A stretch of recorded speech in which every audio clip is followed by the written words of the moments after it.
நான் ஒருத்தர் தான் கத்தி கத்தி பாக்குறேன். எந்த தொலைக்காட்சியும் காட்டுற மாதிரி தெரியல. எவனும் விவாதத்தை கூப்பிட்டு உட்கார வைக்கிற மாதிரியும் தெரியல. ஆனால் நான் விடுற மாதிரியும் இல்லை. என் கிராமத்தை பார்த்தீங்கன்னா இவனை மாதிரி ஒரு காட்டான் எவனும் இல்லைன்னு நீ முடிவுக்கு வந்துருவேன். என் தம்பி இளையாங்குள்ள இருந்து படிக்கிற தம்பிகளுக்கு தான் தெரியும். வெறும் சீம கருவேலை மண்டி கிடக்கிற ஒரு காட்டு கிராமத்துல இருந்து வந்த காட்டான். நான் எதுக்கும் பயப்பட மாட்டேன். நீ கட்டாந்தரையில போடு படுப்பேன், பெரிய மாளிகையில விடு படுப்பேன், கூழ குடி குடிப்பேன், பட்னியா கிடனா கிடப்பேன். எனக்கு எதை பத்தியும் கவலை இல்லை. சிறையில விட நிம்மதியா இருப்பேன்.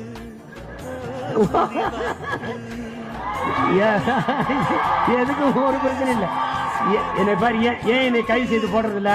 அவன் சிரிச்சுக்கிட்டே போய் சிரிச்சுக்கிட்டே வருவாங்க. அவனுக்கு சிறையெல்லாம் ஒண்ணும் கிடையாதுங்க. பொறுக்கியல் கொலைகாரன் கொள்ளைக்காரன் திருடனை சிறை சிதைக்கும். புரட்சியாளர்களை எப்போதும் சிறை செதுக்குமே ஒழிய சிதைக்காது. நமது சின்னம் விவசாயி. ஓட்டு பாருங்க ஓட்ட, அப்புறம் பாருங்க நாட்டை.